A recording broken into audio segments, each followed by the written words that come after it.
Because the Nelson we are celebrating now is not the Nelson we celebrated before prison and during prison. It's a staged, managed Nelson Mandela who compromised the fundamental principles of the revolution, which are well captured in the Freedom Charter. The EFF subscribed to the Freedom Charter. The Freedom Charter has got a detailed explanation of how everything else is going to be achieved. The Freedom Charter is the Bible of the South African Revolution. Any deviation from that is a sellout position. So unlike Nelson Mandela, we're doing what Nelson Mandela didn't do. We are happy he ushered in. We normally don't use those phrases like Mandela sold out and we are being too harsh, man. He was too old, he was tired. So he had to give in on some of the things. So he left it to us. Hello everybody, welcome once again to AfriPost. I believe wherever you're watching us from, you're doing great. Happy New Year to each and every one of you who is watching us. I hope you're having some good time with your family and everybody around you. Keep the spirit of sharing and enjoy together with every other person you come across. In today's video, I want us to really look at Malema because, you know, Julius Malema is an inspirational figure in South Africa. I speak about that as an African person who understands the spirit of Pan-Africanism that Julius Malema has been championing. I really look at how his party, EFF, has been championing for empowerment of the South African black person who has been sidelined by the means and the controllers of the economy within that country. Now, here in this video, Julius Malema went to United Kingdom and he was in a question and answer session where he gave his speech to a group of university students, and it was really exciting to see how these students responded to the comments that Julius Malema made. But then there is this question about the role of Nelson Mandela in liberating the South Africa's economy. Forget about just having independence, as it were. This student came up and threw a question to Julius Malema and saying that Nelson Mandela and the ANC party betrayed the agreement and the requirements that were there in the Freedom Charter that required that the means of economy and major aspects of the economy shall be handed over to the black majority and not to the white minority that is there in South Africa. But the student was kind of saying that this thing has not been solved, and it is like Nelson Mandela did not achieve this. In his comment, he said that Nelson Mandela was a collaborator with the white person. Please let's watch this video and really understand the kind of response that Julius Malema gave the student, and then let's talk about it later. Hello, yeah, I support your determination for self-determination, but I just want to remind you of something. You know, the ANC had a rule which they weren't going to break. It was in the Freedom Charter of 1956, which says that the resources of South Africa would be used for the people of South Africa. And, you know, and they were determined, the Freedom Charter, not to break this. But in 2002, I saw an interview with Nelson Mandela conducted by John Pilger. And his answer was, "Why have you broken that charter?" And his reference was the fact that the precious resources of South Africa still remained in the hands of the very few white elite post-apartheid, to the extent that here in this country, Mrs. Thatcher's son moved to South Africa. Lady Diana Spencer's brother moved to South Africa because the tax rates were so favorable if you had wealth. At a time when the people in Soweto were still living in steel shuts without running water, as you quite rightly said. And when John Pilger asked him why he said this, his answer was really interesting. Nelson said, "But I haven't cheated on that charter. You can now buy shares in these companies." Well, clearly, the people in Soweto can't buy shares. That massacre you mentioned in 2011, what you didn't say was that one of the shareholders was Cyril Ramaphosa. He used to be on the TV in this country every day, leading the ANC. Now he's one of the very wealthy guys who's getting Anglo shares, profits, he's rich. When he was asked, "You shot people who were unarmed," he had nothing to say. I just want to say to you, and then I'm going to wrap this up quickly, my fear is that You're not addressing the issue. The issue is the reason we love Nelson Mandela is because he made a deal with the white elites, the power structures, the De Beers, the Oppenheimers, to remain in power, and he wouldn't touch their wealth, he wouldn't share their wealth, and that's why we in England love him, because the press tells us to. He betrayed the people of South Africa. And I'm frightened that unless you actually address the fact that the laws of South Africa doesn't make the corporations share the wealth as the Freedom Charter of 56 demands, my fear is nothing will change.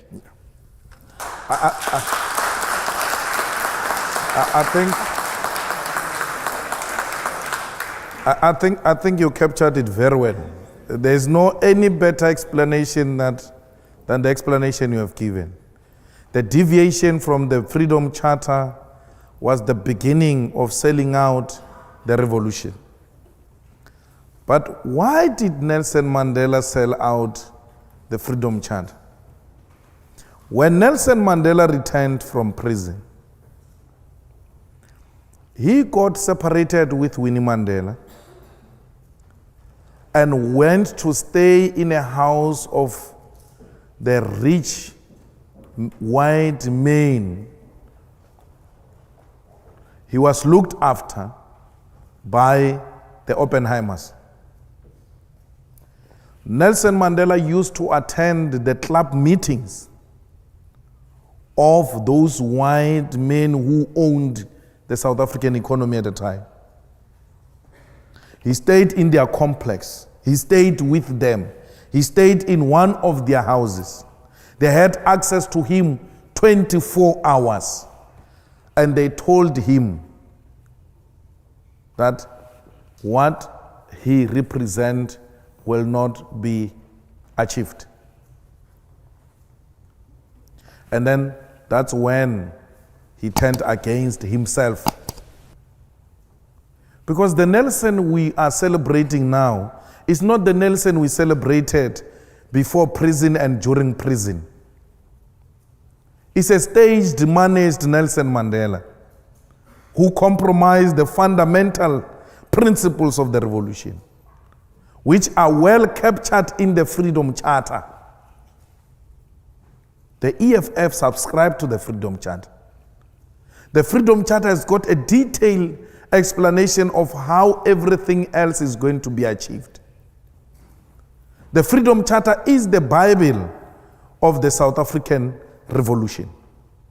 Any deviation from that is a sellout position. So, unlike Nelson Mandela, we're doing what Nelson Mandela didn't do.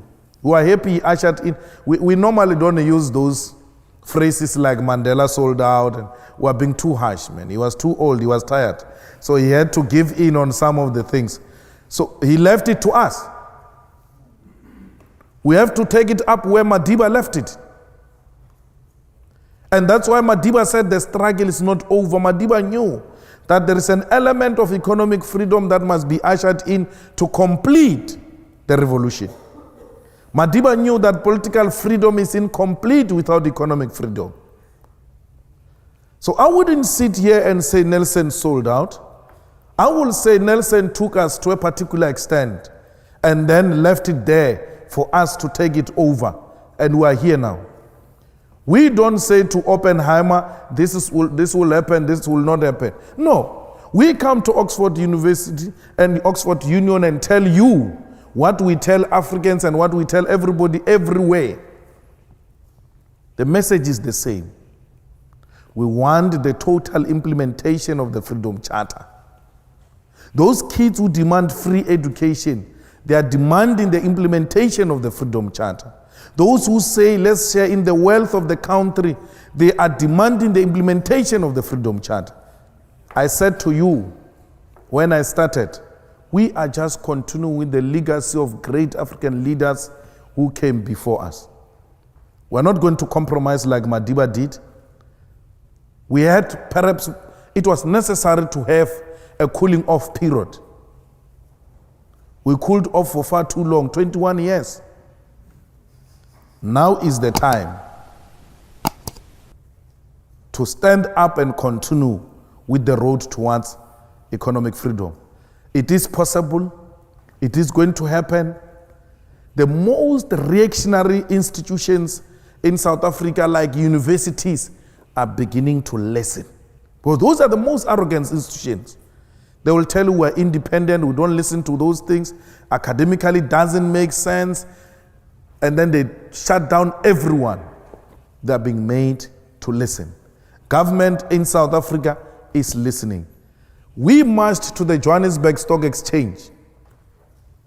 We marched to the Reserve Bank in South Africa. We marched to the Chamber of Mines. I sit with you today. All of them are sending responses to our memorandum. All of them are beginning to say, we agree, we need to talk. But in the past 21 years, those were the most arrogant institutions. You can march to them, you can write to them, they will never say anything. 3 times now, the CEO of the Johannesburg Stock Exchange has been calling me, asking for a meeting. All 400 companies registered with the Johannesburg Stock Exchange have received the memorandum of the EFF and are beginning to call individually to come and explain how they've structured their companies, how people are going to benefit. One of the things we demanded in our memorandum to these strategic sectors of the economy was that we want you to do away with BEE, the so-called Black Economic Empowerment, and empower the workers. We want worker share schemes. They're all jumping. No, it's not possible. What? We saying to them, hey, you are happy to give an individual shares in the name of BEE. We're just changing. We say don't give individual. Give to more people who are called workers. You have been doing it. Instead of giving Ramaphosa 10% shares, 20% shares, don't give it to Cyril. Give it to the workers who are making this company to be what it is. Just redirect the resources. Companies are beginning to say, well, it looks like this can be a best solution. Why are you happy to put money in the pockets of individuals and not communities and workers? Patrice Motsepe, today he's called a multi-billionaire in South Africa he has not invented anything. Unlike that young man who came up with Facebook. He has not invented anything. He just went to sell the color of his skin. I'm black. You have me here, I'll protect your company.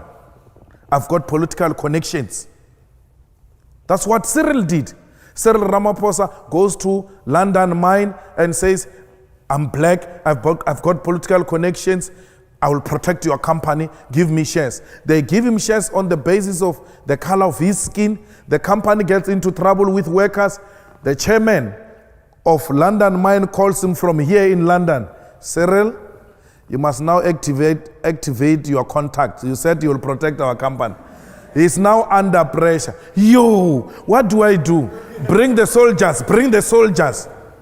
He must now kill people because he's got no skill to offer to the company except selling his color of the skin and his political connections. The black individuals who benefited from BEE are the politically connected and the most corrupt individuals who, amongst others, is Cyril Ramaphosa, who killed 34 mine workers.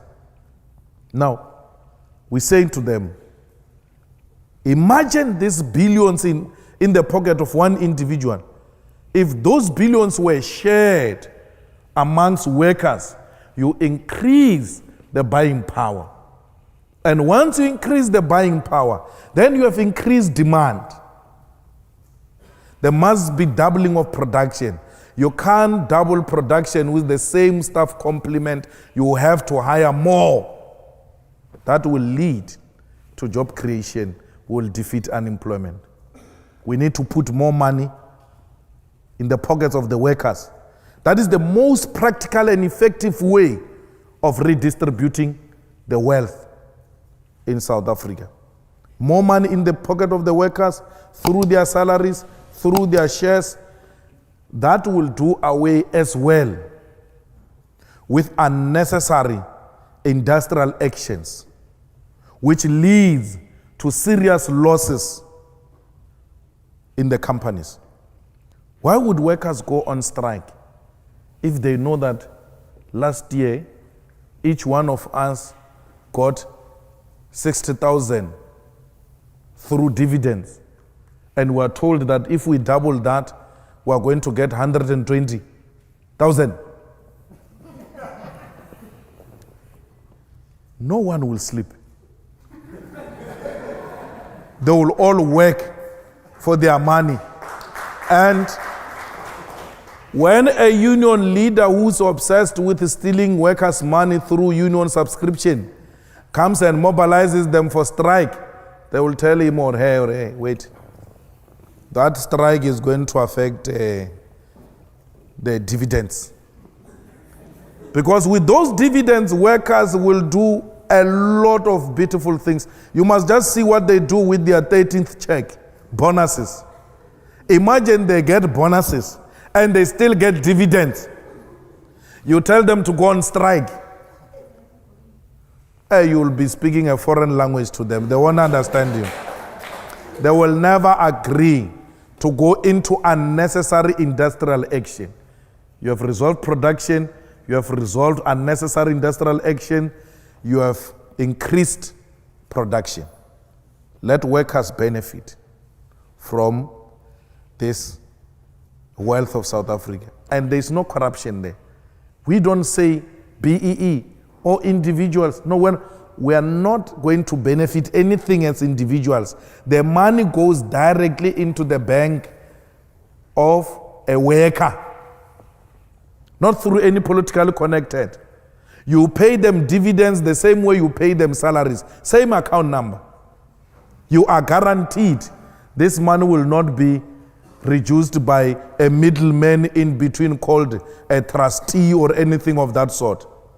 Workers themselves directly own the shares in the companies. And people are saying, look, this is the best way we can resolve a problem of inequality in South Africa. Richard, I will go to Henry Ford. Richard Briton says, you don't have to worry about customers. Just take care of your workers. They will take care of customers.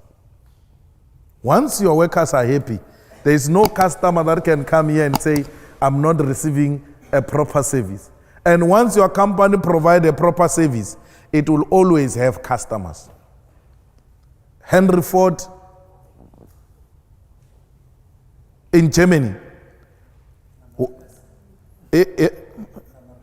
in America, no, when I was speaking to the Germans in South Africa, I was giving them an example of Henry Ford when he started Ford.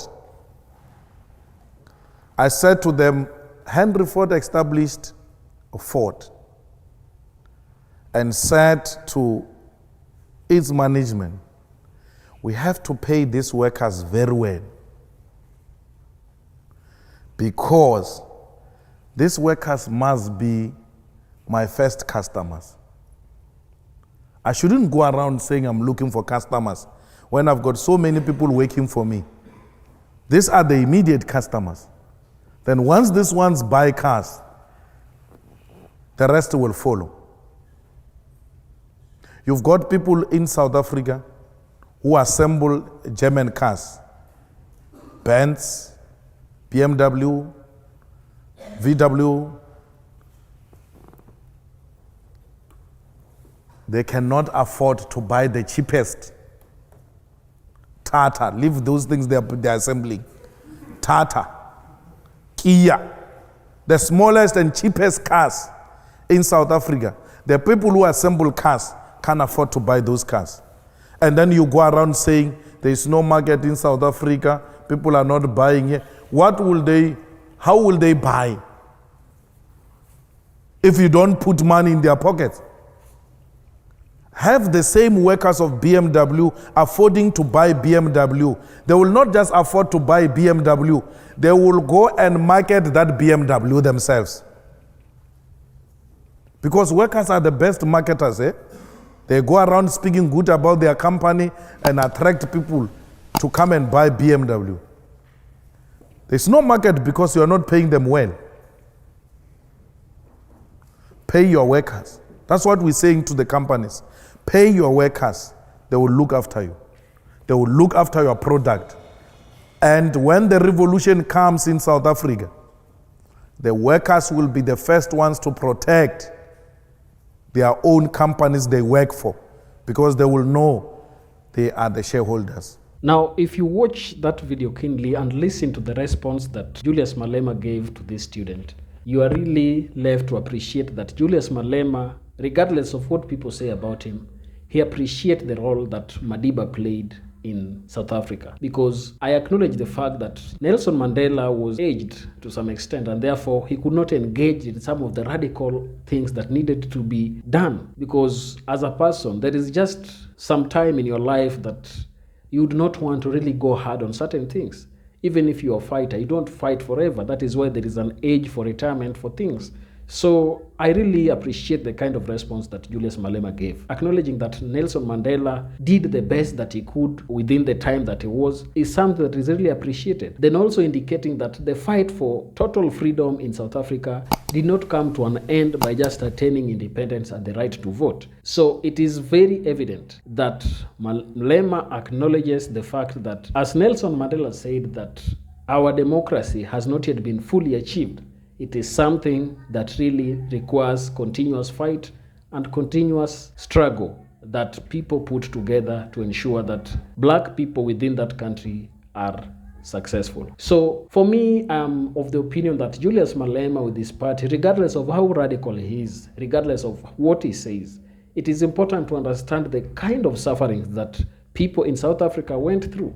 You'd understand that South Africa is among the countries that got the independence last among other African nations, and therefore they understand the kind of oppression that people went through in their lives. People like Julius Malema lived through the apartheid period, and they understand that they came with it firsthand. You know, some other countries in Africa might not understand the impact of white dominance within the African continent, because most of our countries got independence in 1960s, and therefore if you have most of the youths in these countries, they would not really relate with this apartheid regime. But go to South Africa, people who are in their 40s, people who are in their 50s, understand the impact of apartheid in their lives. They came with it live in their experience, and therefore it is important to really appreciate the fact that economic freedom is something that South Africans must continue fighting for.